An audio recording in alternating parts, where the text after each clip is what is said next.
பிரகடனம் வெளியிட்டிருக்கிறார் என்பதை உங்கள் நினைவுக்கு கொண்டு வருகிறார். திருப்பூர் பிரகடனத்தினுடைய நோக்கம் என்ன? திமுக ஆட்சியை அகற்றியே தீர்வோம் என்பதுதான். பத்திரிகையில் எழுதுற அவங்களோட கூட்டணி இவங்களோட கூட்டணி. திமுக ரொம்ப வலுவான கட்சியா இருக்க, பிஜேபி எதிர்ப்பை எப்படி சமாளிப்பீங்கன்னு கேட்கிறாங்க. 100 ரூபாய்க்கு ஒரு சில்லற நாணயம் வெளியிட்டா போதும், கதை முடிஞ்சது. திமுகவோட கதை, அவங்களுடைய ஹோல் டைனமிக்ஸே மாறி போயிருங்க. அப்படிப்பட்ட ஒரு நிலைமையில தான் இருக்கிறாங்க. பிஜேபி வராதான்னு ஏங்குறாங்க, ஒரு மத்திய அமைச்சர் வந்து வெளியிட மாட்டாரான்னு ஏங்குறாங்க. எல்லாவற்றிலும் குறிப்பாக அண்ணாமலை அவர்கள் இந்த நிகழ்ச்சியில கலந்து கொள்ள மாட்டாரான்னு ஏங்குற அளவுக்கு திமுக இருக்கிறது என்றால் எவ்வளவு வலிமையான இடத்துல பாரதிய ஜனதா கட்சி இருக்கிறது என்பதை நாம் புரிந்து கொள்ள வேண்டும்.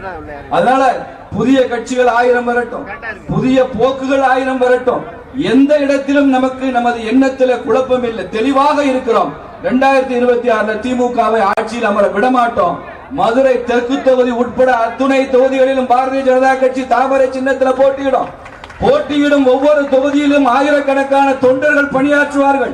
ஆயிரக்கணக்கான தொண்டர்களுடைய பணித்திறத்தால் அந்தந்த சட்டமன்ற தொகுதியை வெற்றி பெற்று செங்கோல் ஆட்சி, காவி ஆட்சி, மோடி ஆட்சி, அண்ணாமலை அவர்களின் ஆட்சி சட்டமன்றத்தில் அமைய போவது நிச்சயம்.